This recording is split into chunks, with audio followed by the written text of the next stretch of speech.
ये 5 सबसे बड़े एडवांटेज होते हैं नदियों के। अब दोस्तों नदियों की अगर हम समस्या की बात करेंगे तो जो ये 5 एडवांटेज है ना नदियों के, ये कारण भी बनते हैं दो राज्यों के बीच में आपस में लड़ाई करने का। क्योंकि अब चक्कर क्या होता है, एक राज्य से नदी निकली, दूसरे तीसरे चौथे मानकर चलो 4 राज्यों में नदी गई।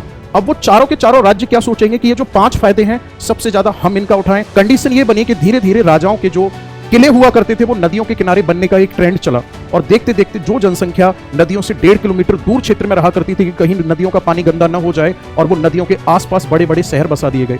उत्तराखंड में 2021 में नंदा देवी ग्लेशियर का एक बड़ा टुकड़ा टूटा और वहां के ग्लेशियर लेक में जाके गिरा, और जब वो ग्लेशियर लेक में जाके गिरा तो इसकी वजह से ऊपर से ग्लेशियर लेक टूटी और बड़ी मात्रा में जल नीचे की तरफ आया। ऋषि गंगा और धौली गंगा में बाढ़ आई, और बाढ़ आने से नंबर ऑफ वहां पर जो रिवर वाटर प्रोजेक्ट चल रहे थे उनमें करोड़ों रुपए का नुकसान हुआ। नमस्कार दोस्तों, आज के इस सेशन में हम लोग नदियों से संबंधित कुछ प्रश्नों के बारे में डिस्कशन करेंगे, और एक लंबा सेशन है जिसमें हम सबसे पहले ये सीखेंगे कि नदियां होती क्या हैं, नदियों की क्या क्या एडवांटेज यानी क्या क्या लाभ होते हैं, नदियों की क्या क्या समस्याएं हैं, और फिर हम ये भी सीखेंगे कि गंगा नदी जो कि हमारे भारत की नेशनल रिवर है, इससे रिलेटेड कौन कौन से पॉइंट एग्जाम में पूछे जाते हैं, और मैप की हेल्प से इन सभी की सभी चीज़ों को हम बहुत बेहतर तरीके से समझने की पूरी कोशिश करेंगे। तो सबसे पहले बात यह आती है दोस्तों कि नदी होती क्या है। अगर हम बात करेंगे नदी की यानी कि रिवर, आपसे अगर कोई यह पूछता है कि आप रिवर को कैसे डिफाइन करोगे, नदी है क्या, बहुत सिंपल सी डेफिनेशन होती है। रिवर का मतलब होता है एक नेचुरल वाटर फ्लोइंग स्ट्रीम जो होती है उसी को नदी कहा जाता है, यानी कि प्राकृतिक रूप से बहते हुए जल की धारा को नदी कहा जाता है। नदी की एक क्वालिटी होती है, ये अपने रास्ते का निर्माण स्वयं करती है। अगर देखा जाए तो कैनाल भी एक वाटर स्ट्रीम है, नहर जो है वो भी एक जल की धारा है, लेकिन दोनों में अंतर क्या है, नहर का निर्माण मानव नदी के जल के उपयोग के लिए करता है, जबकि नदी का निर्माण प्राकृतिक रूप से होता है। तो सबसे पहले डेफिनेशन पर आते हैं, नदी होती क्या है। आंसर होगा आपका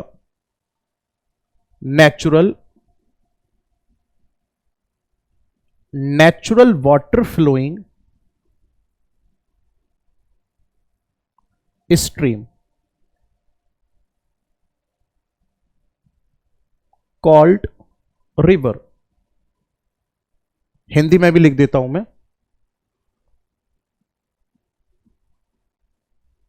बहते जल की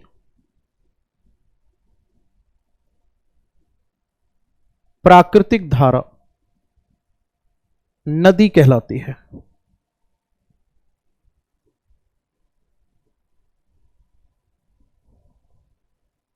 ठीक है जी। अगर हम बात करेंगे इसी से रिलेटेड अन्य शब्दों की, तो इसमें एक शब्द आता है ट्रिब्यूटरी यानी कि सहायक नदी। दोस्तों जब एक नदी का अंत किसी दूसरी नदी में होता है तब वो उसकी सहायक नदी कहलाती है। अगर एक नदी अपने मार्ग को तय करते हुए 2 भागों में या 2 से अधिक भागों में बट जाती है तो उन सभी भागों को वितरिका या डिस्ट्रीब्यूटरी कहा जाता है। जैसे यमुना का अंत गंगा में होता है तो यमुना गंगा की सहायक नदी है। वही अगर हम गंगा की बात करेंगे तो पश्चिम बंगाल में जाकर गंगा नदी 2 धाराओं में विभाजित हो जाती है, तो उन धाराओं को गंगा की वितरिका कहा जाता है। अब बात यह आती है कि जो नदी होती है इनकी क्या एडवांटेज होती है। तो देखो ध्यान से, सबसे पहले हम रिवर एडवांटेज की बात करते हैं। रिवर एडवांटेज यानी कि नदियों के लाभ। अगर मैं रिवर के एडवांटेज की बात करूंगा तो सबसे पहला पॉइंट होगा कि जो रिवर है वो फर्टाइल सॉइल का फॉर्मेशन करती हैं।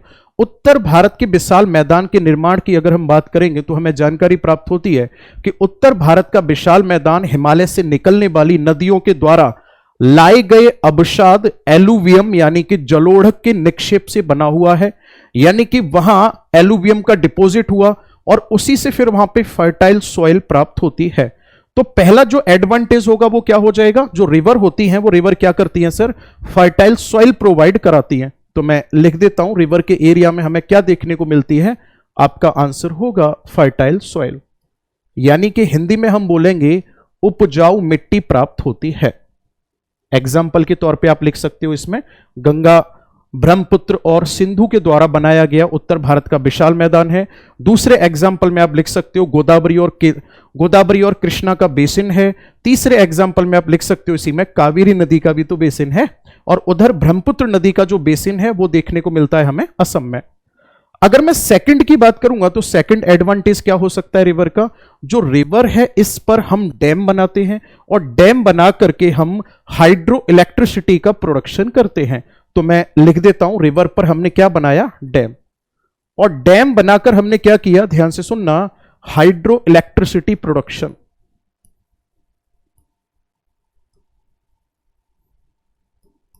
हाइड्रो इलेक्ट्रिसिटी प्रोडक्शन, हिंदी में इसी को कहा जाएगा जल विद्युत उत्पादन।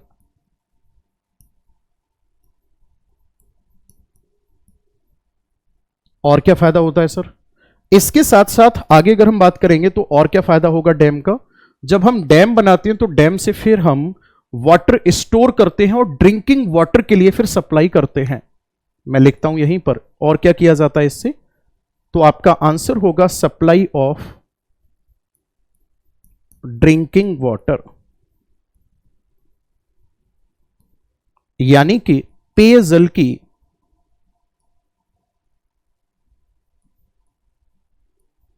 आपूर्ति। और क्या फायदा होगा सर, जब हम डैम या बैराज बनाते हैं तो फिर उससे नहर निकालकर सिंचाई का बंदोबस्त किया जाता है।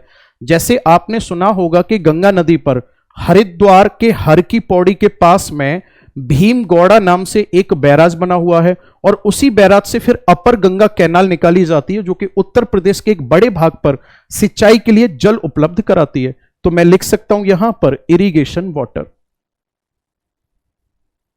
क्या लिख सकते हैं हम यहां पर, इरिगेशन वाटर, यानी कि सिंचाई का जल।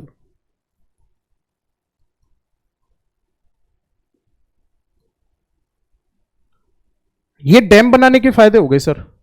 तीसरे पॉइंट पे हम लिख सकते हैं यहां पर और क्या काम का है नदी के अंतर्गत, तो आपका आंसर होगा जो रिवर है, इस रिवर से हमें सैंड प्राप्त होता है, स्टोन्स प्राप्त होते हैं, और ये किस में काम आते हैं, तो आपका आंसर होगा ये काम आते हैं बिल्डिंग मटेरियल में, हाँ या ना, भवन निर्माण सामग्री का हमें प्राप्ति होती है। आगे अगर हम बात करेंगे और क्या फायदा है नदियों का, तो फोर्थ पॉइंट पर लिख सकते हैं हम, इससे हमें कुछ हमें इससे रिसोर्स के रूप में फिश प्राप्त होती है।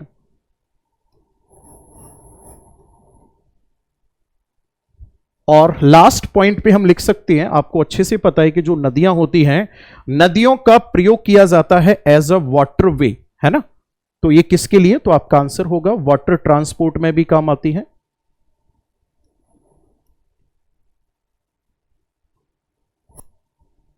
एज वाटर वे, जल मार्ग में काम आती है। ये 5 सबसे बड़े एडवांटेज होते हैं नदियों के। अब दोस्तों नदियों की अगर हम समस्या की बात करेंगे तो जो ये 5 एडवांटेज है ना नदियों के, ये कारण भी बनते हैं 2 राज्यों के बीच में आपस में लड़ाई करने का। क्योंकि अब चक्कर क्या होता है, एक राज्य से नदी निकली, दूसरे तीसरे चौथे मानकर चलो 4 राज्यों में नदी गई। अब वो चारों के चारों राज्य क्या सोचेंगे कि ये जो 5 फायदे हैं सबसे ज्यादा हम इनका उठाएं, दूसरा सोचेगा कि हम उठाएं, तीसरा चौथा, और फिर कंडीशन ये बन जाती है कि वो फिर नदी डिस्प्यूटेड हो जाती है। अगर नदियों के और हम एडवांटेज की बात करेंगे तो आप जब इतिहास पढ़ते हो तो वहां जानकारी प्राप्त होती है कि जो बड़ी बड़ी सभ्यताएं थी वो नदियों के किनारे बसी हुई थी। अब अगर आज वर्तमान समय में हम नदियों की बात करेंगे तो नदियों पर सबसे बड़ा जो संकट मंडरा रहा है वो 2 चीजों का है। 2 चीजें बहुत ज्यादा गलत हो रही है नदियों के साथ, एक तो प्रदूषण और एक नदियों के जल उपयोग को लेकर के विवाद। दोस्तों अगर हम नदियों पर प्रदूषण की बात करेंगे तो ऐसा माना जाता है कि पहले नदियों के किनारे सभ्यताओं के विकसित होने का कारण यही था क्योंकि नदियां उनके लिए एज अ रिसोर्स होती थी। धीरे धीरे क्या हुआ, पहले क्या होता था, लोग ना नदियों से लगभग 1.5 किलोमीटर के क्षेत्र में कोई भी नहीं बसता था, यानी कि नदी के गर्भ से 1.5 किलोमीटर के दायरे में किसी को भी बसने की आजादी नहीं थी।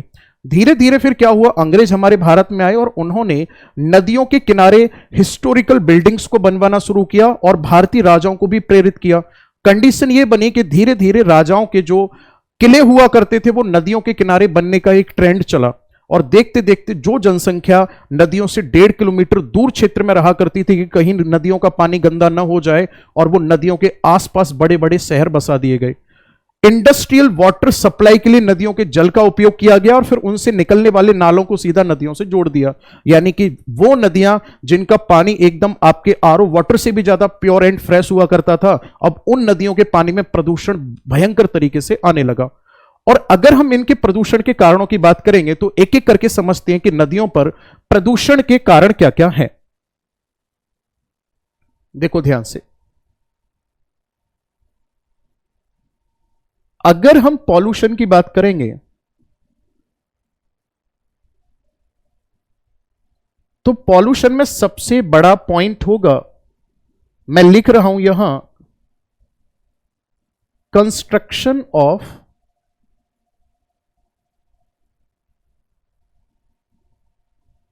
लार्ज डैम, बड़े बांधों का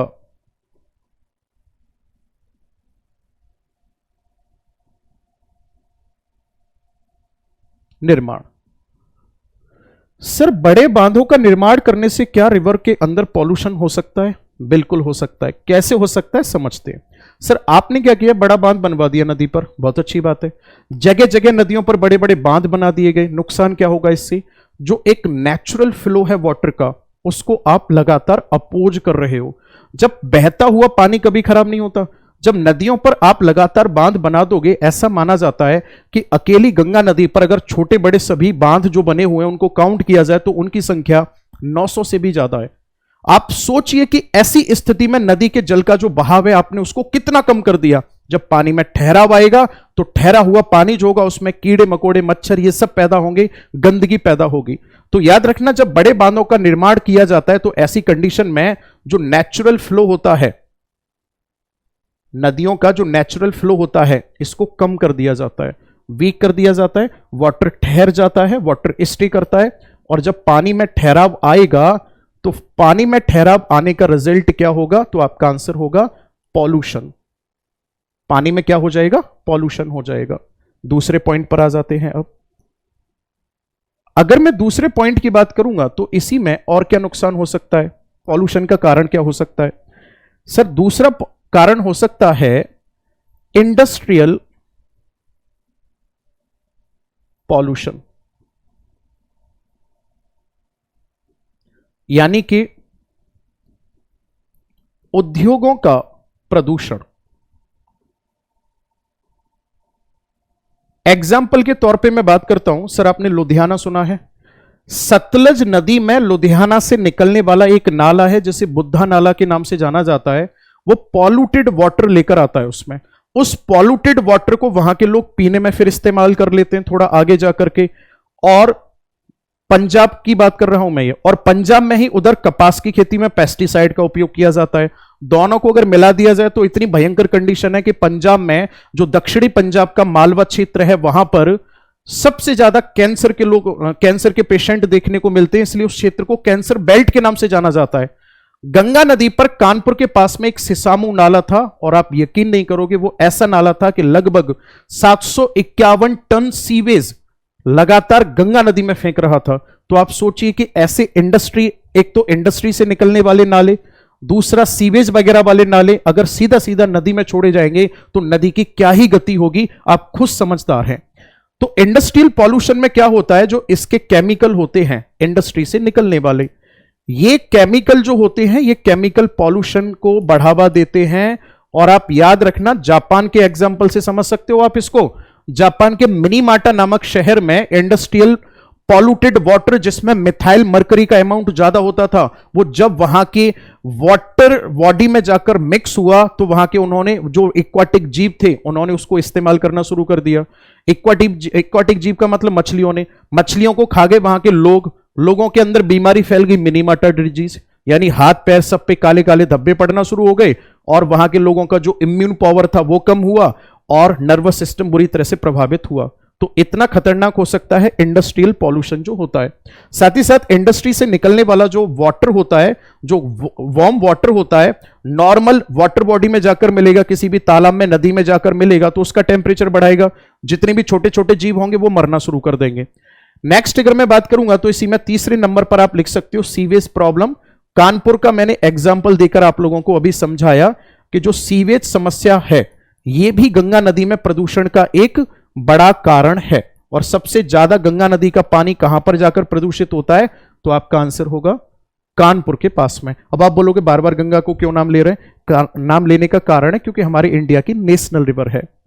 अगले पॉइंट पर आ जाते हैं सर, और क्या समस्या है पॉल्यूशन की? Plastic deposit. ध्यान से सुनना, प्लास्टिक वेस्ट जो होता है इसको डिपॉजिट करना।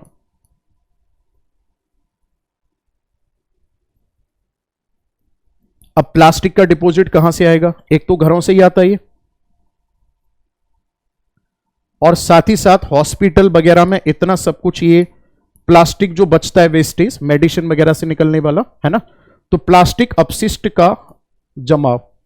सर इससे क्या होता है? पूरे विश्व में अगर देखा जाए तो जो यांगसी नदी है, एशिया की सबसे लंबी नदी है, चाइना की भी सबसे लंबी नदी है, सबसे ज्यादा प्लास्टिक का डिपॉजिट करती है ईस्ट चाइना सी में। और जो ये प्लास्टिक होता है ना, डिसॉल्व ऑक्सीजन के अमाउंट को कम कर देता है पानी में से, जिससे वहां रहने वाले जीवों को परेशानी होती है रहने में, वाटर पॉल्यूटेड हो जाता है, फिर वहां पर बीओडी और सीओडी के लेवल बढ़ जाते हैं। तो ये भी एक समस्या है। आगे अगर मैं बात करूंगा तो रिवर में और पॉल्यूशन का क्या कारण हो सकता है सर? आपका आंसर होगा इसी में डेड बॉडीज।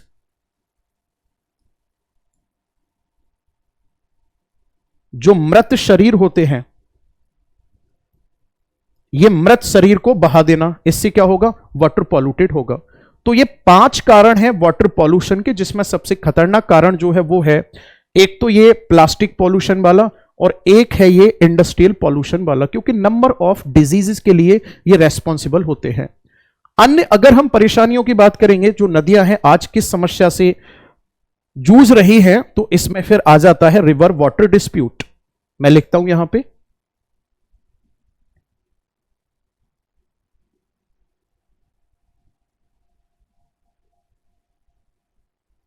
नदी जल विवाद।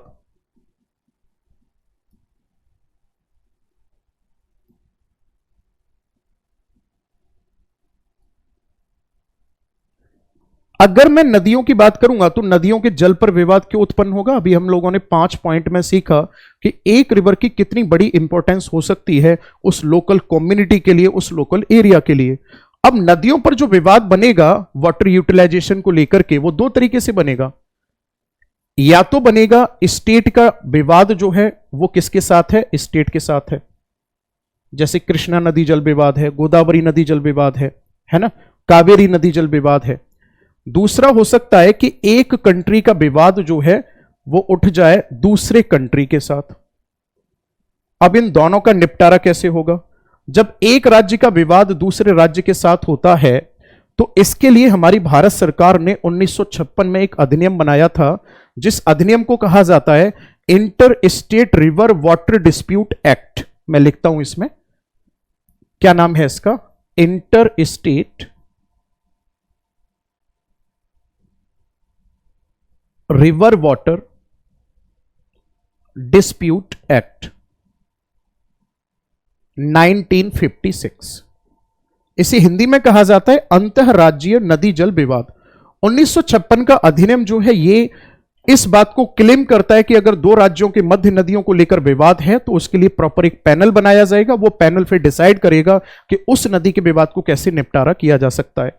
और अगर 2 देशों के मध्य विवाद है तो इसका निपटारा कौन करेगा? तो तब आपका आंसर होगा इंटरनेशनल कोर्ट ऑफ जस्टिस। यानी कि जो अंतरराष्ट्रीय न्यायालय होगा वो डिसाइड करेगा कि इस नदी से संबंधित क्या क्या निर्णय दिए जा सकते हैं। जैसे सिंधु नदी जल विवाद में अंतरराष्ट्रीय न्यायालय और वर्ल्ड बैंक के अंडर में एक ट्रीटी कराई गई जिसको इंडस वाटर ट्रीटी के नाम से जाना गया, सिंधु जल समझौते के नाम से जाना गया। अब ये तो रहा वो समस्या है जो कि एंथ्रोपोजेनिक है। एंथ्रोपोजेनिक का मतलब होता है जो मानव के द्वारा यहां पर समस्या उत्पन्न की गई है। कुछ समस्याएं ऐसी भी हैं जो नेचुरल तरीके से हैं। सर आपको अच्छे से पता है आज के टाइम पर ग्लोबल वार्मिंग बड़े स्तर पर हो रही है। ग्लोबल वार्मिंग होने की वजह से लगातार ग्लेशियर मेल्ट हो रहे हैं, क्लाइमेटिक चेंज हो रहा है। उन ग्लेशियर का वाटर वहां के ग्लेशियर लेक में भर जाता है ना, और फिर वो ग्लेशियर लेक अगर टूट जाते हैं तो इससे भयंकर बाढ़ आती है। आपने सुना होगा उत्तराखंड में 2021 में नंदा देवी ग्लेशियर का एक बड़ा टुकड़ा टूटा और वहां के ग्लेशियर लेक में जाके गिरा, और जब वो ग्लेशियर लेक में जाके गिरा तो इसकी वजह से ऊपर से ग्लेशियर लेक टूटी और बड़ी मात्रा में जल नीचे की तरफ आया। ऋषि गंगा और धौली गंगा में बाढ़ आई, और बाढ़ आने से नंबर ऑफ वहां पर जो रिवर वाटर प्रोजेक्ट चल रहे थे उनमें करोड़ों रुपए का नुकसान हुआ।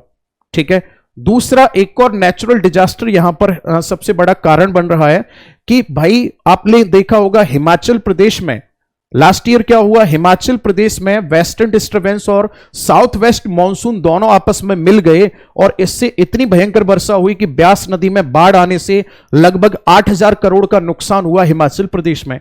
अब बात यह उठती है कि एक तरफ तो नेचुरल डिजास्टर बड़े स्तर पर होता जा रहा है, ऊपर से ह्यूमन भी डिजास्टर किए जा रहा है, तो सोचने वाली बात है कि अब नदियों की स्थिति आगे आने वाले समय में क्या हो सकती है। आप एक बार उस टाइम को सोचो जहां लोग ये सोचते थे कि नदी हमारी माता है, हमें पूरी तरह से जीवन उपलब्ध कराने में, हमें जीवन जीने में नदी मदद कर रही है, और आज उन नदियों की क्या स्थिति हुई है।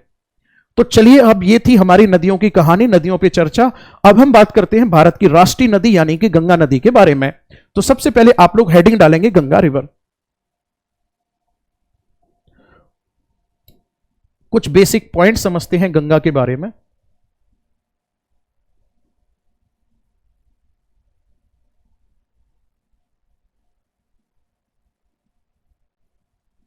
गंगा की अगर मैं बात करूंगा तो सबसे पहला पॉइंट है ओरिजिन कहां से होता है इसका।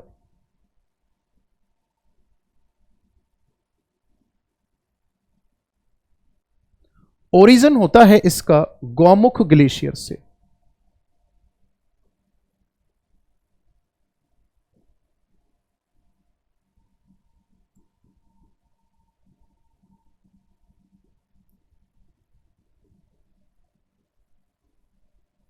और ये गौमुख ग्लेशियर कहां पर स्थित है, तो आपका आंसर होगा जो गौमुख ग्लेशियर है ये है उत्तराखंड में।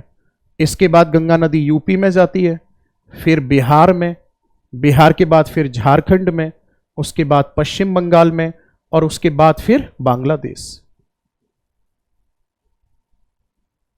अब आप ध्यान से देखोगे कि अगर मैं बात करूंगा हमारे भारत के राज्यों के बारे में, तो गंगा नदी हमारे भारत के कुल 5 राज्यों में बहती है। आपको सामने राज्यों के नाम लिखे हुए दिख रहे हैं। ये कहां पर फ्लो करती है गंगा? इंडिया में, और इस फ्लो में इसे कहा जाता है गंगा। जबकि अगर मैं बांग्लादेश की बात करूंगा तो यहां पर इसको क्या नाम दिया जाता है? पद्मा नाम दिया जाता है। अगर हम बात करेंगे गंगा की कुल लंबाई के बारे में, तो जो गंगा की कुल लंबाई है, जो लेंथ है, ये लेंथ कितनी है? तो आपका आंसर होगा 2525 किलोमीटर।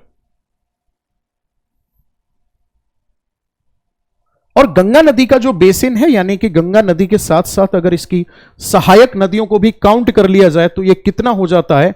तो याद रखना जो इसका बेसिन है, ये बेसिन कवर करता है 26% एरिया ऑफ इंडिया।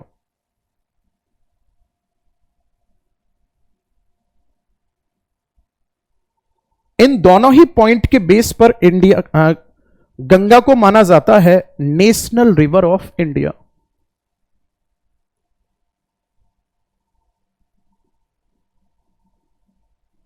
इसे माना जाता है भारत की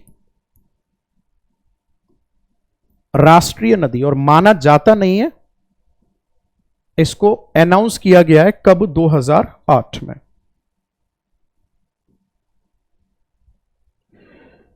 और क्या खासियत है गंगा नदी की? ऐसा माना जाता है कि जो गंगा रिवर है, इस गंगा रिवर के बारे में माना जाता है कि यहां पर गंगा रिवर में बैक्टीरियोफेज नामक वायरस पाया जाता है।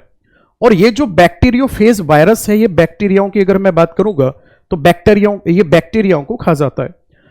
बैक्टीरियोफेज गंगा रिवर के वाटर में पाया जाता है, इसीलिए ऐसा माना जाता है कि गंगा के वाटर में सेल्फ प्योरिफिकेशन पावर है, गंगा नदी का जल कभी भी खराब नहीं होता है। मैं लिख देता हूं इसमें क्या क्या पाया जाता है।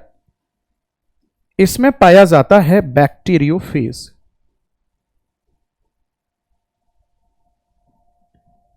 इसकी वजह से गंगा का वाटर क्या होता है, सेल्फ प्योरिफिकेशन।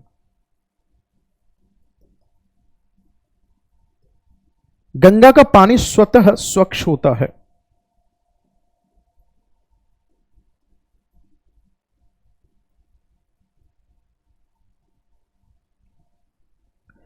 आगे अगर मैं बात करूंगा इसके बेसिक पॉइंट की, तो गंगा नदी में क्या पाई जाती है, तो आपका आंसर होगा गंगा रिवर में डॉल्फिन पाई जाती है, जिसे गैंजेटिक डॉल्फिन या सूसू डॉल्फिन के नाम से जाना जाता है।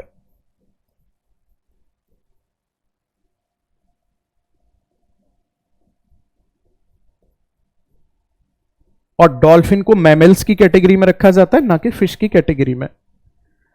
और बेसिक पॉइंट की अगर हम बात करेंगे तो क्या खास बात है गंगा नदी पर, देखो गौमुख ग्लेशियर से निकल रही है, अच्छी बात है। गंगा नदी जब पश्चिम बंगाल में पहुंचती है तो दो धाराओं में बट जाती है, एक धारा का नाम हुगली है, दूसरी धारा बांग्लादेश में चली जाती है जिसका नाम पद्मा है। गंगा नदी का जो माउथ है, गंगा नदी के माउथ पर एक आइलैंड है जिसका नाम है सागर आइलैंड। इसी को गंगा सागर आइलैंड के नाम से भी जाना जाता है। और ऐसा कहा जाता है कि सभी स्नान बार बार, गंगा सागर एक बार, यानी कि अगर व्यक्ति को अपने जीवन में किए हुए पापों से प्रायश्चित लेना है, यानी कि उनसे अगर मुक्ति प्राप्त करनी है, तो गंगा सागर में एक बार स्नान जरूर करना होगा।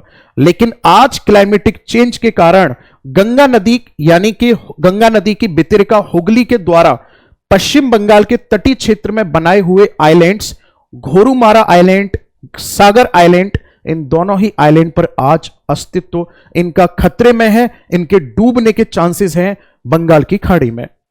ये थे कुछ बेसिक पॉइंट गंगा रिवर के से रिलेटेड। अब हम गंगा रिवर के मैप पर आ जाते हैं और तसल्ली से गंगा रिवर के मैप के बारे में समझना शुरू करते हैं कि गंगा नदी की क्या क्या मेन ट्रिब्यूटरीज हैं और कहां से शुरू होती है, कहां इसका एंड होता है। देखो ध्यान से, सबसे पहली बात, उत्तराखंड में ग्लेशियर है जिसका नाम है सतोपंत। एक दूसरा ग्लेशियर है जिसका नाम है गौमुख। दोनों ग्लेशियर से धाराएं निकलती हैं और ये दोनों धाराएं उत्तराखंड के देवप्रयाग में मिल जाती हैं। देवप्रयाग में मिलने पर इनका नाम पड़ जाता है गंगा। यहां से निकलती है अलकनंदा और यहां से निकलती है भागीरथी। लेकिन याद रखना, इन दोनों नदियों में मुख्य नदी अलकनंदा है। अब अलकनंदा की अलग अलग सहायक नदियां हैं। जैसे अलकनंदा में एक नदी आकर मिलती है जिस नदी का नाम है धौली गंगा। जब ये अलकनंदा में आकर मिलती है तो इसे कहा जाता है विष्णु प्रयाग। ठीक है ना, इसे क्या कहा जाता है, विष्णु प्रयाग कहा जाता है। इससे अगर हम आगे की तरफ आएंगे विष्णु प्रयाग के बाद में, तो अलकनंदा में एक नदी आकर मिलती है जिसका नाम है नंदाकिनी। जिस जगह पर संगम होता है इसे कहा जाता है नंद प्रयाग। एक नदी और इसमें आकर मिलती है जिसे कहा जाता है पिंडारी, और जहां आकर मिलती है इसे कहा जाता है कर्ण प्रयाग। इधर केदारनाथ मंदिर के पास से एक नदी का आगमन होता है, इस नदी का नाम है मंदाकिनी, और जिस पॉइंट पर आकर मंदाकिनी मिलती है इस पॉइंट को कहा जाता है रुद्रप्रयाग। अब अगर आप काउंट करोगे तो आपको यहां पर दिख रहा होगा कि गंगा नदी से संबंधित उत्तराखंड में 5 प्रयाग हैं। काउंट कर लेते हैं एक बार। सबसे पहले विष्णु प्रयाग, नंद प्रयाग, कर्ण प्रयाग, रुद्र प्रयाग और देव प्रयाग। फाइनली जब गंगा देवप्रयाग में होती है तो यहीं से गंगा नदी आगे बढ़ना शुरू करती है और आगे बढ़ते हुए हरिद्वार में आ जाती है। कहां पे? हरिद्वार में। और ऐसा माना जाता है कि हरिद्वार में आने के बाद गंगा पूरी तरह से मैदानी भागों पर प्रवेश कर जाती है, उसके बाद फिर कहीं भी इसको माउंटेन नहीं मिलते हैं। गंगा जब यहां से और आगे बढ़ती है तो फिर पहुंचती है यूपी के कन्नौज में। कहां पर? उत्तर प्रदेश के कन्नौज में। कन्नौज में अगर मैं बात करूंगा तो इधर नेपाल बॉर्डर से होते हुए, बाराबंकी से होते हुए एक नदी आकर मिलती है जिसे कहा जाता है रामगंगा। यानी कि अगर आपसे पूछा जाता है कि गंगा की पहली सहायक नदी कौन सी है तो आपका आंसर क्या होगा? रामगंगा। इसके बाद गंगा नदी यहां से और आगे बढ़ती है और आगे बढ़कर के गंगा नदी कहां पहुंच जाती है कन्नौज के बाद? तो आपका आंसर होगा प्रयागराज। अब बहुत ध्यान से सुनेंगे, एक दूसरी नदी का यहां पर एंट्री होगी, खतरनाक वाली। इधर उत्तराखंड में ही एक ग्लेशियर है जिसका नाम है बंदरपूछ। इस बंदरपूछ ग्लेशियर से एक नदी निकलती है जो बिल्कुल गंगा के समांतर चलती है और प्रयागराज में जाकर के ज्वाइन कर लेती है किसे? गंगा को। और इस नदी का नाम है यमुना। इस नदी का नाम क्या है? यमुना। अगर मैं यमुना की बात करूंगा तो इसकी कौन कौन सी सहायक नदियां हैं? आप लोगों ने खूब सुना होगा कि जो इंदौर है, इंदौर में एक पहाड़ी पड़ती है जिसका नाम है जनापाऊ। और ये जो जनापाऊ पहाड़ी है ये कहां पड़ती है? तो आपका आंसर होगा मध्य प्रदेश के इंदौर में। इससे एक नदी निकलती है और ये नदी यहां से होते हुए जाकर ज्वाइन कर लेती है उत्तर प्रदेश के इटावा में। किसे? तो आपका आंसर होगा इटावा में ज्वाइन कर लेती है यमुना को और इस नदी का नाम है चंबल। चंबल नदी मृदा अपरदन के लिए जानी जाती है जो कि मध्य प्रदेश, राजस्थान और उत्तर प्रदेश में बहती है। चंबल नदी के द्वारा जो अपरदित क्षेत्र है इसको बैडलैंड या बीहड़ कहा जाता है। नेक्स्ट अगर मैं बात करूंगा तो उज्जैन में पहाड़ियां हैं जिन पहाड़ियों का नाम है कारकी बर्डी पहाड़ी। क्या नाम है इनका? कारकी बर्डी। जो कारकी बर्डी पहाड़ियां हैं उज्जैन में, इनसे एक नदी निकलती है जिस नदी का नाम है क्षिप्रा रिवर और ये जाकर ज्वाइन कर लेती है किसको? चंबल को। कौन सी नदी? क्षिप्रा नदी। तो क्षिप्रा किसकी सहायक नदी है? चंबल की। चंबल यमुना की, यमुना गंगा की। और आगे बढ़ेंगे तो यहां पर एक और नदी है ना, जो विंध्याचल पर्वत से निकलती है और जो नदी है ये जाकर ज्वाइन कर लेती है यमुना को और इसका नाम है बेतवा। और ये बांदा में जाकर मिल जाती है यमुना में। इसके बाद फिर आप लोगों ने खूब सुना होगा कैमूर पहाड़ी का नाम। कैमूर पहाड़ी से एक नदी निकलती है और ये जाकर ज्वाइन कर लेती है यमुना को। इसका नाम है केन और ये हमीरपुर में जाकर ज्वाइन कर लेती है। तो फाइनली यमुना की कौन कौन सी सहायक नदियां हुई? मुख्य सहायक नदियों में आती है चंबल, बेतवा, केन और दो और सहायक नदियां हैं जिनमें एक का नाम है टोन्स, एक का नाम है हिंडन। ये सभी यमुना की सहायक नदियां हैं। जब गंगा नदी यहां से और आगे बढ़ेगी तो और आगे बढ़ने पर जगह पड़ेगी कौन सी? प्रयागराज से आगे बढ़ने पर जगह पड़ती है सर गाजीपुर। गाजीपुर में पीलीभीत के पास में एक झील है जिसका नाम है फुलहार लेक, फुलहार झील। जो ये फुलहार झील है यहां से एक नदी निकलती है और इस नदी का नाम है गोमती नदी, जो कि आज सबसे ज्यादा प्रदूषण के लिए जानी जाती है। ठीक है, किसके लिए जानी जाती है? सबसे ज्यादा प्रदूषण के लिए। गोमती नदी जाकर गाजीपुर में मिल जाती है किससे? तो आपका आंसर होगा ये मिल जाती है गंगा से। यहां से और आगे बढ़ेंगे तो पहुंच जाएंगे हम छपरा, बिहार। छपरा में क्या होगा? दो धाराएं हैं, ध्यान से सुनना। एक का नाम है शारदा और एक का नाम है सरयू।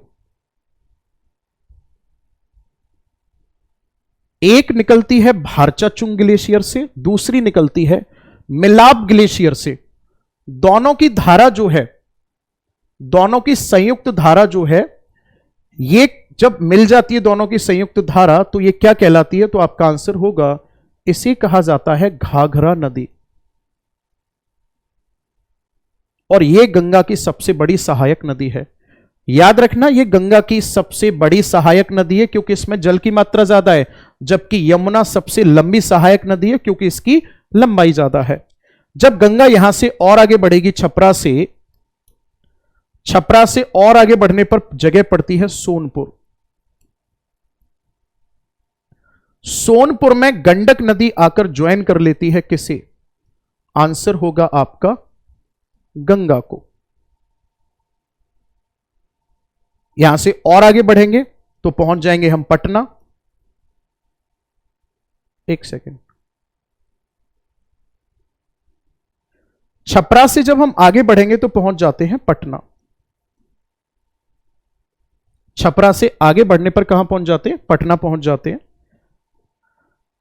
आप लोगों ने खूब अच्छे से नाम सुना होगा अमरकंटक, सुना है? अमरकंटक से रेडियल ड्रेनेज पैटर्न को फॉलो करते हुए दो नदियां निकलती हैं। एक ऊपर की तरफ जाती है और जाकर ज्वाइन कर लेती है गंगा को, जिसका नाम है सोन, और एक इधर चली जाती है जिसका नाम है नर्मदा। सोन गंगा की ऐसी सहायक नदी है जो कि दक्षिण से उत्तर की ओर बहती है। यहां से जब हम और आगे बढ़ेंगे तो गंगा नदी पहुंच जाएगी कहां? आंसर होगा आपका, गंगा नदी पहुंच जाएगी सोनपुर। ठीक है, गंगा कहां पहुंच जाएगी? सोनपुर। जब गंगा सोनपुर में पहुंच जाएगी तो इससे ऊपर की तरफ से एक नदी आएगी और इस नदी का नाम है गंडक। ये गंडक नदी आकर ज्वाइन कर लेगी किसे? आंसर होगा आपका गंगा को। सोनपुर से और आगे बढ़ेंगे हम तो बिहार में एक जगह पड़ती है जिसका नाम है कुर्सेला।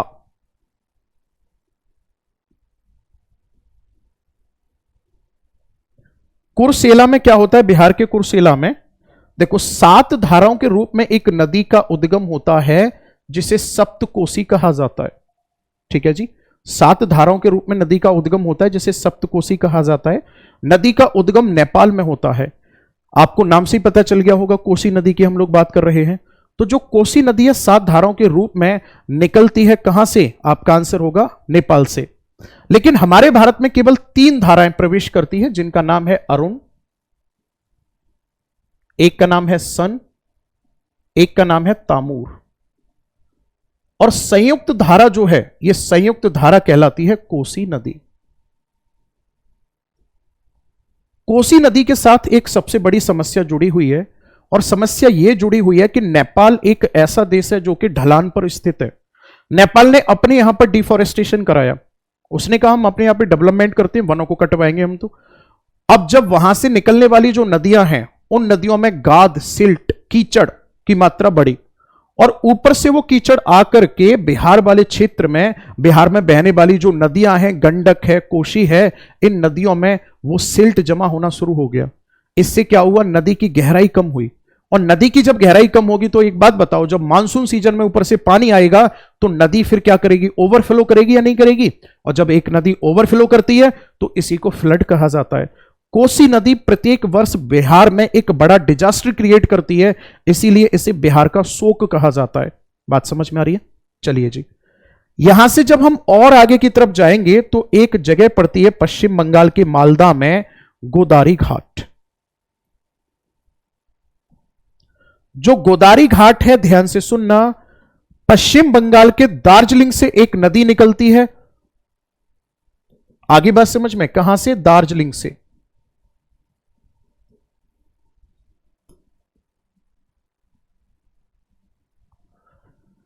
पश्चिम बंगाल के दार्जिलिंग से एक नदी निकलती है और पश्चिम बंगाल होते हुए ये पहले बिहार में जाती है, फिर उसके बाद फिर से पश्चिम बंगाल में आ जाती है। मैं लिख देता हूं, पश्चिम बंगाल, फिर बिहार, फिर से पश्चिम बंगाल, और यहां जाकर ज्वाइन कर लेती है किसे? गंगा को। और इस नदी का नाम क्या है? तो आपका आंसर होगा, इस नदी का नाम है महानंदा, जो कि गंगा में आकर मिलने वाली अंतिम सहायक नदी है। अब गंगा जो है, यहां से इसकी एक ब्रांच तो सीधी चली जाएगी कहां? बांग्लादेश। किस नाम से? पद्मा नाम से। एक ब्रांच इसकी मालदा, मुर्शिदाबाद और नादिया जिले से होते हुए यूं दक्षिण की तरफ आ जाती है। और जो ये ब्रांच नीचे की तरफ गई, इस ब्रांच का नाम क्या है ना? तो इस ब्रांच की अगर मैं बात करूंगा तो इसी ब्रांच का नाम है हुगली।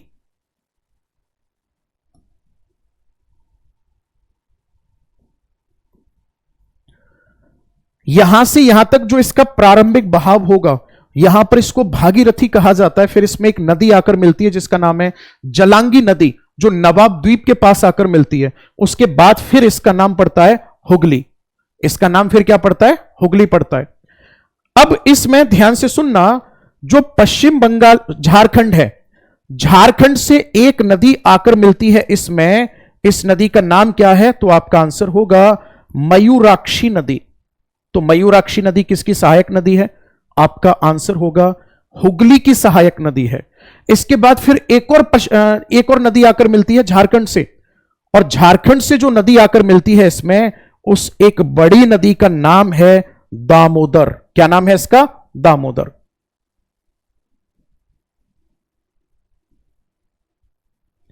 और जो दामोदर नदी है, इसके नीचे एक और नदी बहती है जिसका नाम है रूपनारायण नदी। क्या नाम है? रूपनारायण।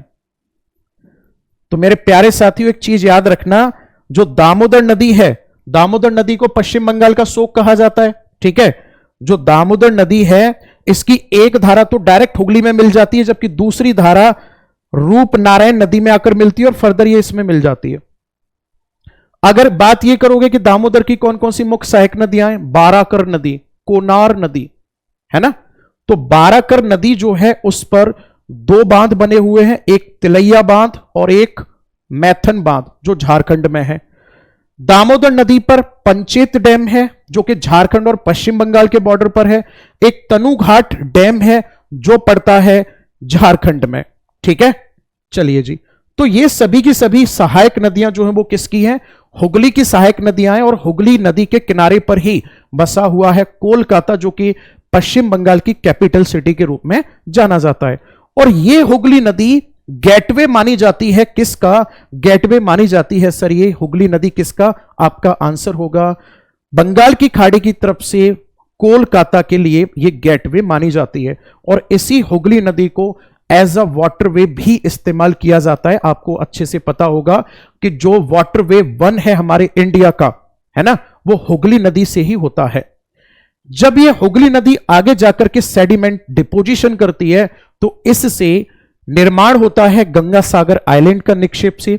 मैंने शुरू में ही बताया, एक घोरूमारा आइलैंड का। अब बात यह आती है कि सर आपने इतना सब कुछ पढ़ाया, एग्जाम में यहां से क्या प्रश्न आ सकता है? मैं एक बार में उन सभी प्रश्न को रिपीट करूंगा जो पूछे जा चुके हैं। सबसे पहली बात, गंगा की सबसे लंबी सहायक नदी कौन सी है? आपका आंसर होगा यमुना नदी। बात क्लियर है? यमुना नदी। आपसे पूछा जाएगा गंगा की सबसे बड़ी सहायक नदी कौन सी है? आपका आंसर होगा घाघरा नदी। गंगा की ऐसी सहायक नदी जो कि जिसका उद्गम स्थल से है, आंसर होगा आपका गोमती नदी। गंगा की ऐसी सहायक नदी जो कि दक्षिण से उत्तर की ओर जाती है, आंसर होगा सोन नदी। गंगा की ऐसी सहायक नदी जिसे बिहार का शोक कहा जाता है, आपका आंसर होगा कोसी नदी। आपसे पूछा जाएगा हुगली नदी की ऐसी सहायक नदी जिसे पश्चिम बंगाल का शोक कहा जाता है, आपका आंसर होगा दामोदर नदी। आपसे पूछा जा सकता है गंगा की अंतिम सहायक नदी कौन सी है? आपका आंसर होगा दार्जिलिंग से निकलने वाली महानंदा नदी। यमुना नदी की कौन कौन सी सहायक नदियां हैं? चंबल, बेतवा, केन। और आपसे यह भी पूछा जा सकता है कि कुंभ का मेला कहां कहां लगता है? तो ध्यान से सुनना, कुंभ का मेला हरिद्वार में लगता है, मैं लिख देता हूं कुंभ। कुंभ का मेला प्रयागराज में लगता है, मैं ये भी लिख देता हूं। कुंभ का मेला क्षिप्रा नदी पर लगता है, मैं ये भी लिख देता हूं। कहां पर? उज्जैन में। और कितनी जगह हो गई सर ये? 1, 2, 3 और चौथी जगह लगता है गोदावरी नदी के किनारे नासिक में। बात समझ में आ रही है? तो दोस्तों ये थी हमारी गंगा नदी। और मैं फिर कह रहा हूं कि गंगा नदी का अस्तित्व खतरे में है। इसको बनाए रखने के लिए भारत सरकार के द्वारा विभिन्न प्रकार की योजनाओं का संचालन किया गया है, जैसे नमामि गंगे। आप लोगों ने सुना होगा, नमामि गंगे काफी चर्चित एक परियोजना है हमारे भारत की, जिसके अंतर्गत उद्देश्य ये रखा गया है कि गंगा नदी का जो पानी है उसको ज्यादा से ज्यादा हम लोग यूटिलाइज करने के साथ साथ उसका कंजर्वेशन भी करें। अगर मैं अन्य यहां से आने वाले महत्वपूर्ण प्रश्नों की बात करूंगा, तो जो भागीरथी नदी है इसमें एक धारा आकर मिलती है भीलंगाना, और भागीरथी और भीलंगाना के संगम पर हमारे भारत का सबसे ऊंचा डैम टिहरी डैम बना हुआ है। कौन सा डैम है? टिहरी डैम है। सोन की सहायक नदी है जिसका नाम है रेहंद। रेहंद नदी पर रेहंद डैम बना हुआ है ना। और आगे अगर हम बात करेंगे तो और क्या खास है इसमें, रेहंद नदी पर रेहंद डैम हो गया। यहां पर फरक्का बैराज बनाया गया है, फरक्का बैराज बनाकर के पश्चिम बंगाल में, और कोशिश यह की जाती है कि वहां पर एक फीडर कैनाल से गंगा नदी में पानी के स्तर को बढ़ाया जाए। तो ये थी आज के हमारे टॉपिक में गंगा नदी से संबंधित विभिन्न प्रकार की जानकारियां। मैं पूरी उम्मीद करता हूं कि ये जानकारियां आपको बहुत पसंद आएंगी। तो दोस्तों, आप अपने दोस्तों के साथ अगर आपको जानकारी अच्छी लगे तो जरूर शेयर करें और जुड़े रहें करियर बिल्ड जीएस टीम के साथ, अपनी जीएस सेक्शन को बहुत बेहतर करने के लिए और विभिन्न प्रकार के एग्जाम जो हमारे भारत में कंडक्ट कराए जाते हैं उनमें सफलता पाने के लिए। ठीक है, आप सभी को अच्छे से पता है सिलेक्शन मतलब career build. Thank you so much. मैं आप लोगों से आगे मुलाकात करूंगा एक नई वीडियो में एक नई कंटेंट के साथ।